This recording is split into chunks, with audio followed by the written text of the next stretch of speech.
আল্লাহ আমার রব, এই রবি আমার সব। দামে দামে তন মনে তারি অনুভব। তোমার দুনিয়াতে আমি যেদিকে তাকাই, অথই নিয়ামতে ডুবে আছি সবাই। পাক পাখালির গানে শুনি তসবি কালো রব, তসবি কালো রব। আল্লাহ আমার রব, এই রবি আমার সব। আসসালামু আলাইকুম। আলহামদুলিল্লাহ, আসসালাতু ওয়াসসালামু আলা রাসূলিল্লাহ। প্রিয় দর্শক, আপনারা যারা দেশে আছেন প্রবাসে, সবাইকে জানাই মাহে রমজানের শুভেচ্ছা। শুরু হলো পবিত্র রমজান উপলক্ষে এনটিভি আয়োজিত এবং লাভ হলো নিবেদিত লাইভ অনুষ্ঠান আপনার জিজ্ঞাসা। আপনাদের সাথে আছি আমি জাইনুল আবেদিন আজাদ। আর আপনাদের মনে জায়গা প্রশ্নের জিজ্ঞাসার সরাসরি জবাব দিচ্ছেন বিশিষ্ট আলেম ডক্টর মোহাম্মদ সাইফুল্লাহ। আসসালামু আলাইকুম ওয়া রাহমাতুল্লাহি ওয়া বারাকাতুহু। প্রিয় দর্শক, চলুন তাহলে জিজ্ঞাসা জগতে আমরা প্রশ্ন নিচ্ছি। আসসালামু আলাইকুম। প্রিয় দর্শক, আপনার পরিচয় দিয়ে প্রশ্ন করুন। আসসালামু আলাইকুম। ওয়ালাইকুম আসসালাম। কে বলছেন? আমি ইউএসএ থেকে রওশনারা বলছিলাম। জি বলুন। যে আপনাদেরকে অশেষ ধন্যবাদ। যাই হোক, আমি কথা বাড়াতে চাই না। আমার প্রথম প্রশ্ন যে আমার একটা প্রশ্ন, এটা আমি আগেও শুনছি, তবে গত পরশু দিন শুনে আমার বেশি মানে ইয়ে হয়েছে। সেটা হচ্ছে গিয়ে আমার আমার ছেলে 2 মেয়ে, আমার 3 ছেলে মেয়ে, আমার 3 ছেলে মেয়ে। প্রথম হলো আর 1 ছেলে। তো 2 মেয়ে 1 ছেলে। আমার ছেলের আবার 2 মেয়ে, কোনো ইয়া নাই, মানে ছেলে নাই। তো আমার প্রশ্ন হলো, আমি হয়তো ছেলেকে বলে যেতে পারবো যে শুনলাম যে তার যে সম্পদ বউ এবং বাচ্চার মধ্যে ইয়া করতে পারবে না, দিতে পারবে না তার অংশ, যেহেতু তার অন্য কোনো ভাই নাই। তো এমতো অবস্থায় আমি যখন থাকবো না বা এরকম, তখন আমার ছেলের সম্পদ এটা কিভাবে বন্টন হবে? আপনার ছেলের সম্পত্তি?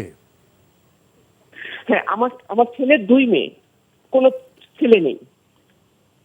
জি, এখন আপনার ছেলের 2 মেয়ে, কোনো ছেলে নেই, এখন সম্পত্তি বন্টন, এই তো? রাইট, বন্টন হিসেবে। তো এখন ওর তো যেহেতু ভাই নাই, ওর কোনো ভাই নেই। আমার ছেলে একটাই ছেলে, 2 মেয়ে। বুঝেছেন? না, বিষয়টা আসলে স্পষ্ট হয়নি। আসলে সম্মানিত দর্শক, একটি বিষয় বলি, উত্তরাধিকার আইনের আলোকে যে বন্টনটা, এটা আসলে খুবই গুরুত্বপূর্ণ বিষয়। এখানে সামগ্রিক তথ্যের প্রয়োজন। সামগ্রিক তথ্য উপাত্ত ছাড়া এই বিষয়ে কথা বলা মুশকিল। এখন টেলিভিশনের লাইনে কিছু শুনি, কিছু শুনি না, এর ভিত্তিতে আসলে প্রশ্নের জবাব দেওয়া মুশকিল। ভালো হয় দুটি কাজ করলে, আপনাদের এলাকায় যদি কোনো ভালো আলেম থাকেন তার কাছে যেতে পারেন, আর আমাদের কাছে যদি লিখিতভাবে পাঠান, লিখিতভাবে পাঠালে বিস্তৃত বর্ণনা দিয়ে কারা উত্তরাধিকার আছে, অবস্থা কী, সম্পদের অবস্থা কী, তাহলে বলা যাবে। আপনি কি যা শুনলেন এর ভিত্তিতে কিছু বলবেন? না, এটা তো বুঝে যায়নি যে এখন ছেলেকে মারা গেছে কিনা বা কী অবস্থা, কিছুই উল্লেখ করে নাই তিনি বলেছেন তার ছেলে আছে, ছেলের 2 মেয়ে আছে শুধু। আচ্ছা, ছেলে মারা গেছে কিনা তিনি আপনি যদি লাইনে থাকেন, আমরা একটু প্রশ্ন করি। আপনার ছেলের 2 মেয়ে, তাই না? ছেলে মারা গেছে। লাইনে আছেন? জি, আমি লাইনে আছি। আচ্ছা, একটু আমাদের সাথে একটু সংযোগ করেন। আপনার ছেলের 2 মেয়ে না, ছেলে নেই? জি। ছেলের তো মা বাবা আছে নাকি? ছেলের কি মা বাবা আছে? ছেলের মা আমি। আমার ছেলের মা আমি। যে বাবা আছেন? বাবাও আছেন। মা বাবা আছেন। আচ্ছা, মা বাবা আছেন। আর কেউ আছেন উত্তরাধিকারী? আর কেউ আছেন? উত্তরাধিকারী 2 বোন। ওরা 2 বোন, 1 ভাই। ছেলে মারা গিয়েছে না আছে? ছেলে আছে না, আছে, ছেলে আছেন। তাহলে এই দাঁড়ালো, আপনার ছেলে আছে, ছেলে 2 মেয়ে, কোনো সন্তান নেই, আর ছেলে নেই, মা বাবা আছেন, এই তো? এখন কি রাইট, এক্স্যাক্টলি। মানে আমি জিনিসটা আবারও বলি, আমার প্রবলেমটা আমি বলি। সেটা হলো, আমার ছেলে এখনো ওরকম ইয়াং, ছোট মানুষ, ছোট মানুষ বলতে কি, ছেলে মেয়ে বাচ্চা নেওয়া আর বাচ্চা তারা নেবে না, তাদের 2টা মেয়ে, এরপরে আর আমার ছেলের বউ বাচ্চা নেবে না। তো এমতো অবস্থায় তো তার যে সম্পদটা, এই সম্পদটা তার যখন ওর একটা পর্যায়ে চলে যাবে, তখন ওই সম্পদটা শুধু 2 মেয়েকেই আর বউকে দিতে পারবে, নাকি আমরা যদ্দূর আপনাদের তথ্য পেয়েছি তার আলোকে কথা বলার চেষ্টা করব। তো আমরা শুরুতে বলে নিচ্ছি, যদি তথ্যগত কোনো গ্যাপ থাকে তাহলে আমাদের এই বক্তব্য সঠিক হবে না। উনি যেটা বলছেন, ওনার ছেলে আছে, 2 মেয়ে, তার ছেলে নেই, মা বাবা আছে, এখন ছেলের সম্পত্তির বন্টন কিভাবে হবে? না, এখানে প্রথম কথা হচ্ছে আপনি যেভাবে যে পদ্ধতিতে বন্টনের কথা উল্লেখ করেছেন সেটা সঠিক নয়। তার মৃত্যু হয় না, বন্টন হবে কিভাবে? তার সম্পত্তি বন্টন হওয়ার প্রশ্নই আসে না। মৃত্যুর পরে সম্পত্তি ওয়ারিসদের মধ্যে বন্টন হয়, মৃত্যুর আগে সম্পত্তি বন্টন হয় না। 2 নম্বর যে বিষয়টি, সেটা হচ্ছে আপনি হয়তো এটা ইঙ্গিত করছেন যে আদৌ কি আপনার ছেলের জন্য বৈধ হবে সে তার মেয়েদের নামে সম্পদ রেখে দেবে, এটাও তার জন্য হারাম। যদি এই উদ্দেশ্যে তিনি করেন যে ওয়ারিস যারা আছে তাদেরকে মাহরুম বা বঞ্চিত করবেন, তাহলে এই কাজটিও তার জন্য করা হারাম, বৈধ নয়। আর কেন এটা করতে যাবেন? তিনি কি আল্লাহর বিধানের কাছে আত্মসমর্পণ করেন নাই? মুসলিম না? অবশ্যই। যদি তিনি সত্যিকার আল্লাহর বিধানের কাছে আত্মসমর্পণ করে থাকেন, মুসলিম হয়ে থাকেন, তাহলে তার জন্য মোটেও বৈধ নয় যে তিনি আল্লাহ তাআলার বিধানকে লঙ্ঘন করে মন গড়া ইচ্ছা মতো একটা কাজ করে যাবেন। কারণ মৃত্যুর পরে তো তার সম্পদের কোনো প্রয়োজন নেই। সেটাই তো, জীবিত অবস্থাতে উত্তরাধিকার বন্টন তো হয় না। মৃত্যুর পরে সম্পদ তিনি কি করবেন সম্পত্তি? সুতরাং তিনি আল্লাহর বিধান লঙ্ঘন করে যদি মৃত্যুবরণ করে থাকেন, তাহলে এর চেয়ে ভয়ঙ্কর অপরাধ আর কি হতে পারে? আমরা জানলাম বিষয়টি সম্পর্কে। প্রিয় দর্শক, নতুন প্রশ্নে যাচ্ছে। আসসালামু আলাইকুম, পরিচয় দিয়ে প্রশ্ন করুন। আসসালামু আলাইকুম। আমি ওয়ালাইকুম গাজীপুর আসসালাম। থেকে বলছি। 2টা প্রশ্ন করব। জি বলুন। একটা হলো সিজদায় বসে সামনে হাত প্রসারিত রাখা, আর সঠিক দূরত্ব কতটুকু? অনেক সময় হাঁটুর থেকে হাঁটুর কাছাকাছি রেখেও সিজদা করা যায়, আবার অনেকে দেখি যে ওই একটু সামনে প্রসারিত করে সিজদা দেয়। আসলে সুন্নাহসম্মত দূরত্ব কতটুকু? মানে হাত কতটা প্রসারিত হবে এটা? হ্যাঁ হ্যাঁ হ্যাঁ হ্যাঁ, কতটুকু প্রসারিত হবে? জি জি জি। হ্যাঁ, আরেকটা প্রশ্ন হলো জায়নামাজ বিছিয়ে রাখা, নামাজ ছাড়া জায়নামাজ বিছিয়ে রাখা যায় কিনা? আর একই পার্টিতে একাধিকজন নামাজ পড়লে, কারো আর নামাজ আগে শেষ হলে তার পার্টির অংশ গুটিয়ে রাখা, এটা করা যায় কিনা? আপনাকে পার্টি গুটিয়ে রাখা? হ্যাঁ, যেমন নামাজে রত রয়েছে অন্যরা, কিন্তু তার অংশ পুছে নামাজ আগে শেষ হচ্ছে, সে গুটিয়ে রাখলো। বড় পার্টি আর কি। জি জি। হ্যাঁ, ধন্যবাদ আপনাকে। আমরা আপনার প্রথম প্রশ্নে যাই। সেজদায় হাঁটুর অবস্থান এবং হাতের অবস্থান, হাত কতটা প্রসারিত হবে? এটা খুবই সহজ বিষয়। হাঁটু তো হাঁটুর জায়গাতে যাবে, হাঁটুকে লম্বা করার কোনো জায়গা সুযোগ নেই। হাঁটু তো ফিক্স থাকবে। হাঁটু ফিক্স থাকবে, হাঁটুর যতটুকু মানে এখন পা থেকে হাঁটু পর্যন্ত, হাত কাঁধ পর্যন্ত যাবে, হাত কাঁধ পর্যন্ত যাবে, কাঁধ বরাবর। কাঁধ বরাবর যাবে, কান নয়, কাঁধ বরাবর। কাঁধ আর কানের মধ্যে পার্থক্য রয়েছে, কাঁধ বরাবর যাবে হচ্ছে হাত। জি, আমরা জানলাম বিষয়টি সম্পর্কে। প্রিয় দর্শক, আরেকটি প্রশ্ন আপনি করেছেন জায়নামাজ নিয়ে, পার্টি বিছানো নিয়ে। পার্টিতে তো আপনি নামাজ পড়েন, বিভিন্ন ওয়াক্তের নামাজ পড়েন, এরপরে কি গুটিয়ে রাখতে হবে?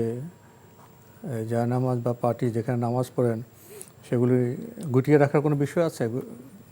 না, কোনো বিষয় নেই। প্রথম কথা, জানামাজ বিছিয়ে রাখলে কোনো নিষেধাজ্ঞা নেই। আপনি ইচ্ছা করলে জানামাজ বিছিয়েও রাখতে পারেন, ইচ্ছা করলে জানামাজ উঠিয়েও রাখতে পারেন। জানামাজের সাথে নামাজের কোনো সম্পর্ক নেই। জানামাজ ছাড়াও খালি মাটিতেও নামাজ পড়তে পারেন। আর পার্টি গুটিয়ে রাখা মানে এটি একটা কুসংস্কারের মতোই, এর কোনো ভিত্তি আছে আমার জানা নেই। প্রয়োজনে গুটিয়ে রাখবেন, প্রয়োজনে মেলবেন। হ্যাঁ, এটা ভিত্তিহীন একটি কাজ, মানে কোনো ভিত্তি নেই আর কি। বিষয়টা আসলে খুবই সহজ, আমরা জটিল করে ফেলি। আমরা জানলাম বিষয়টি সম্পর্কে। নতুন প্রশ্নে যাচ্ছি। আসসালামু আলাইকুম, পরিচয় দিয়ে প্রশ্ন করুন। ওয়ালাইকুম আসসালাম ওয়া রাহমাতুল্লাহি ওয়া বারাকাতুহু। আমি ঝিনাইদহ থেকে আশাবুল হক বলছিলাম। জি বলুন। প্রথমে আমার একটু ফিলিংস জানাবো, সেটা হলো যে আমাদের ডক্টর মোহাম্মদ সাইফুল্লাহ, উনি এবং আপনি দুজনে আমার অসম্ভব প্রিয় একজন মানুষ। তো বিশেষ করে ডক্টর মোহাম্মদ সাইফুল্লাহ, আমার ফিলিংস এমন যে উনি যদি আমার কোনো রিলেটিভের মধ্যে হতেন তাহলে আমি নিয়মিত তোমার সাথে যোগাযোগ করতে পারতাম আর কি, এতটাই উনি প্রিয়। যাই হোক, সেটা আগামীতে আল্লাহ যদি তৌফিক দেয়া হবে। আমি প্রশ্নতে যাচ্ছি। আমার প্রথম প্রশ্ন হলো যে আমি যে অফিসে চাকরি করি, মাঝে মধ্যে ওখানে আমাকে ইমামতি করার প্রয়োজন হয়ে পড়ে। তো সেই ক্ষেত্রে ইমামতি করতে গেলে কি কোনো নিয়তের কোনো বিষয় আছে কিনা, বা কি নিয়ত করতে হবে, এটা একটু আমি জানতে চাচ্ছিলাম। আর 2 নম্বর প্রশ্ন হলো যে আমার খুব পরিচিত একজন মানুষ, উনি বলছিলেন যে আমি হাদিস মানি না, কোরআন মানি। তো সরাসরি বলেছেন এই কথাটা, তো এটা আমার কাছে একটু খারাপ লেগেছে যে হাদিস মানি না, কোরআন মানি। এই প্রসঙ্গে যদি একটু প্লিজ আমাদের সহায়ক মহোদয় একটু বলেন আর কি। জি জি, জি, thank you আপনার so দ্বিতীয় much. প্রশ্নটি স্পষ্ট। প্রথম প্রশ্নে মাঝে মাঝে আপনাকে ইমামতি করতে হয়, তো আপনি কি প্রশ্নটি এরকম করলেন ইমামতি করতে গিয়ে কি বিশেষ কোনো নিয়ত আছে কি না? না, বিশেষ না, মানে আমি কি নিয়ত করে এই মতটা করবো আর জি কি, যে জি, নামাজ ধন্যবাদ নিয়ত করে ধন্যবাদ মনে আপনাকে। অন্তর। আমরা আপনার প্রথম প্রশ্নে যাচ্ছি।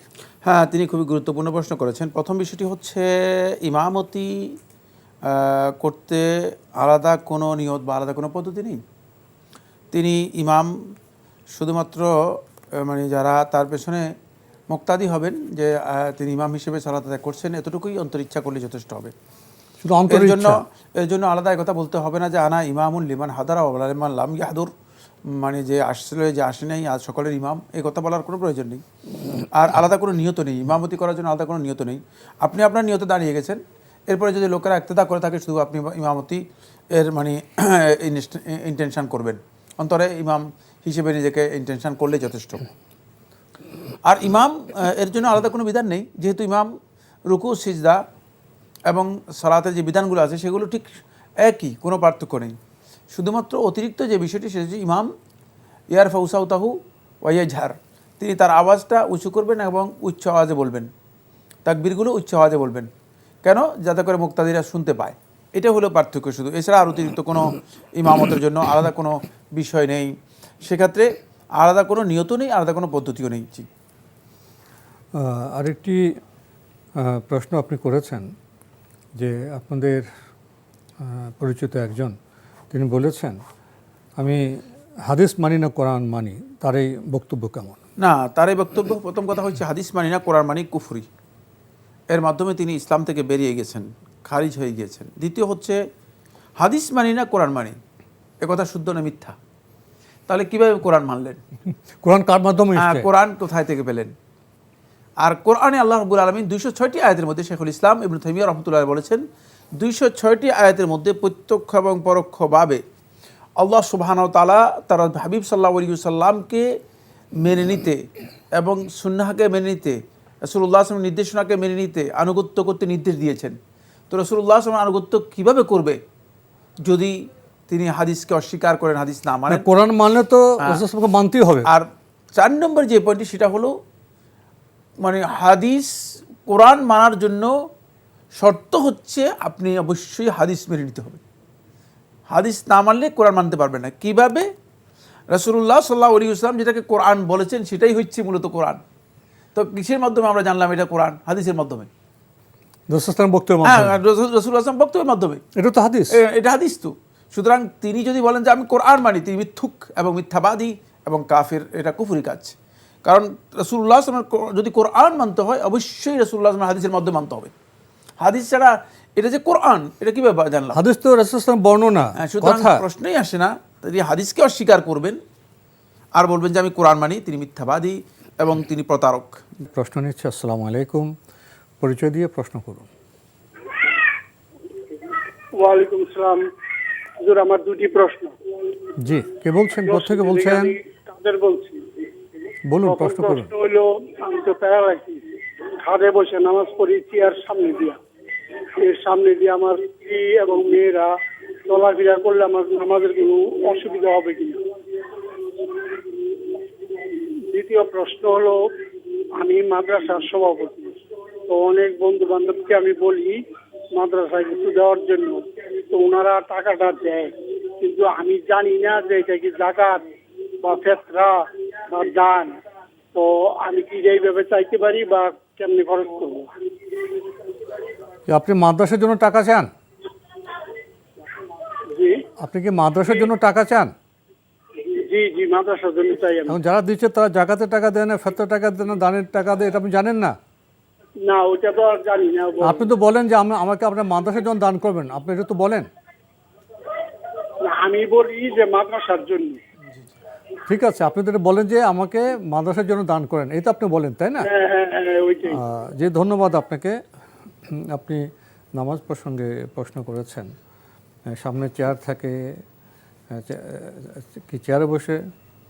না, চেয়ারে বসে সালাত আদায় করেন না। সেটা হচ্ছে খাটে সালাত আদায় করেন, সামনে চেয়ার থাকে, সামনে চেয়ার দেন এবং চেয়ারের সামনে দিয়ে ছেলেমেয়েরা যাতায়াত করলে কোনো ক্ষতি হবে কিনা? না, এতে সালাতের কোনো ক্ষতি হবে না, যেহেতু চেয়ার আছে, চেয়ারের মাধ্যমে সুতরা হয়ে গেছে। কোনো মুসাল্লির সামনে যখন মুসাল্লি তার কোনো একটা সুতরা দিয়ে দেন, সুতরা অন্তপক্ষে 1 বিঘত থেকে একটু উঁচু, 1 বিঘত থেকে 2 ইঞ্চি বা 3 ইঞ্চি উঁচু হলে এটাকে সুতরা বলা হয় থাকে।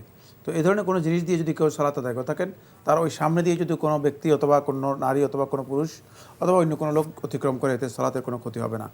আর একাকী সালাতের জন্য সুতরা দিয়ে সালাত পড়াই সুন্নাহ সম্মত বিধান। সুন্নাহ হচ্ছে রাসূলুল্লাহ সাল্লাল্লাহু আলাইহি ওয়াসাল্লাম ফাজআল আহাদাকুম সুতরাতাহু লিসালাতিহি, তোমাদের একজন ব্যক্তি তার সুতরা যেন তার সালাতের জন্য নিজে নির্ধারণ করে নেয়, সুতরা দিয়ে দেয়। সুতরাং সুতরা দিয়ে যেহেতু আপনি সালাত আদায় করছেন, চেয়ার যেহেতু সামনে রেখে চেয়ার তো অনেক উঁচু হয়ে যাবে। জি, চেয়ার তো অনেক উঁচু, চেয়ার হয়ে যাবে। জি, তো ইনশাআল্লাহ আপনার সালাত হয়ে যাবে, এখানে কোনো সমস্যা নেই। আপনি আরেকটি প্রশ্ন করেছেন, আপনি মাদ্রাসার জন্য দান গ্রহণ করে থাকেন, তো আপনি বলেন যে মাদ্রাসার জন্য। এখন আপনি আমার প্রশ্ন জেগেছে আপনার মধ্যে, এটা কি জাকাতের টাকা, ফেতরার টাকা, না দানের টাকা? এই প্রশ্ন জায়গা কি সঙ্গত? না, আপনি যেহেতু ক্লিয়ার বলছেন যে মাদ্রাসার জন্য আপনি দান লোকদের কাছে চাচ্ছেন, বন্ধুবান্ধব যারা আছে তাদের কাছে বলছেন যে আপনারা মাদ্রাসার জন্য দেন। যদি মাদ্রাসার জন্য তারা দেয় আর যদি তারা আপনাকে জাকাত বলে না দেয়, তাহলে এটা জাকাত নয়। আর যদি না বলে দিয়ে থাকে তাহলে জাকাত আদায় হবে না, তাদের জাকাত আদায় হবে না। মাদ্রাসার জন্য কোনো সমস্যা নেই, মাদ্রাসার জন্য জাকাত দেওয়া জায়েজ নেই, সুতরাং তারা জাকাত দিলে জাকাত আদায় হবে না।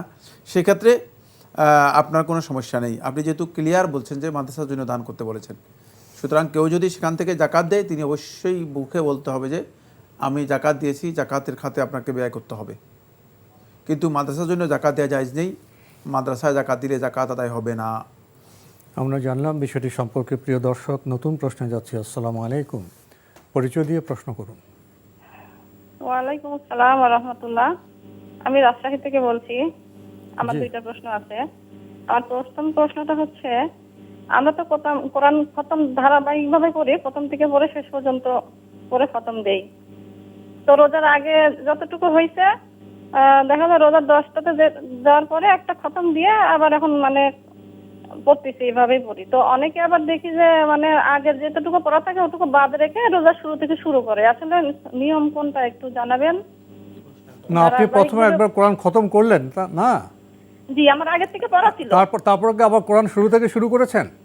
হ্যাঁ হ্যাঁ, 10 তারিখে মানে শেষ করেছি, খতম দিয়েছি, আবার শুরু করে আবার 27 পারাতে করতেছি আর কি।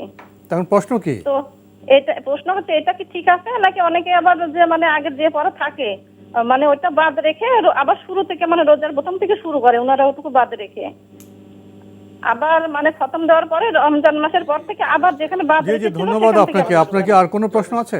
জি হ্যাঁ, আমার আরেকটা প্রশ্ন আছে।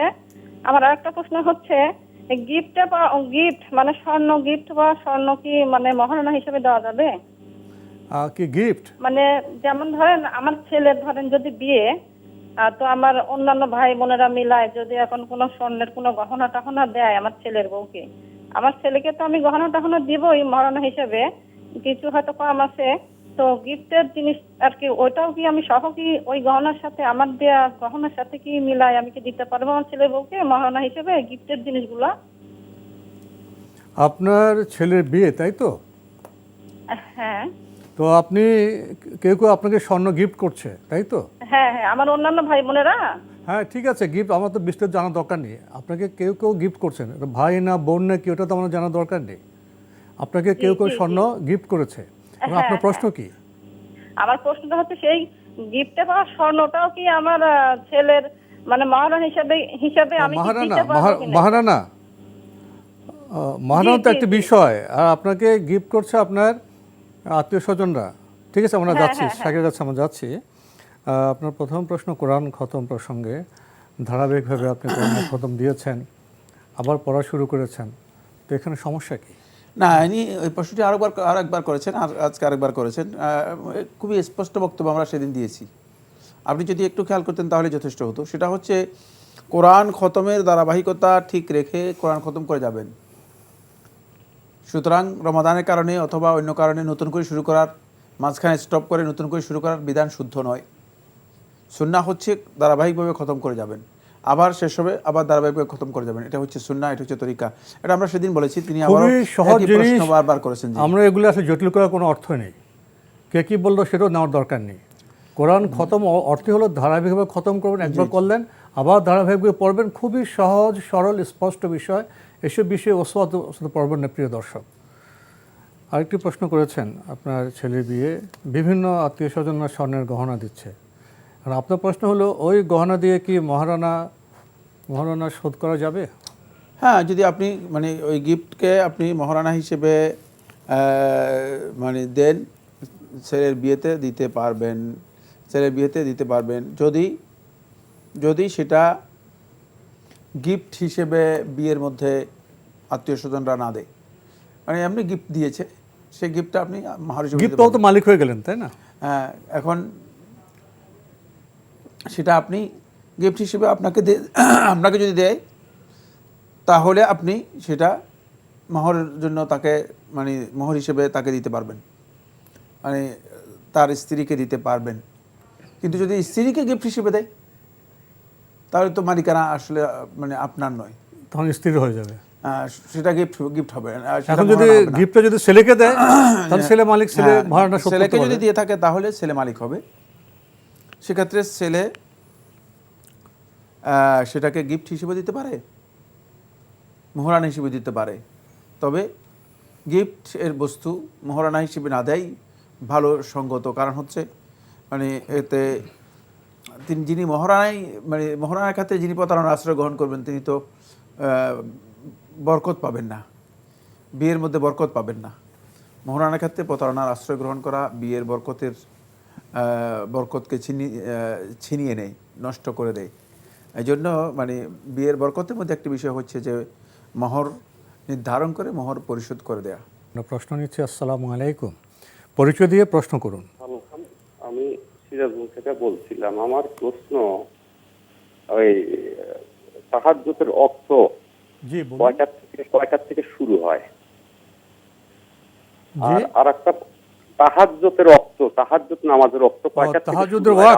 জি, ধন্যবাদ আপনাকে। তাহাজ্জুদের ওয়াক্ত, হ্যাঁ, তাহাজ্জুদের ওয়াক্ত কয়টার থেকে শুরু হয়? আর দ্বিতীয় প্রশ্ন, যে নামাজের প্রত্যেকটা সূরাতে কি আউযুবিল্লাহ বিসমিল্লাহ এটা বলা লাগবে কিনা, প্রত্যেকটা সূরা? জি, ধন্যবাদ আপনাকে। প্রথম প্রশ্ন, তাহাজ্জুদের ওয়াক্ত সম্পর্কে কখন শুরু হয়?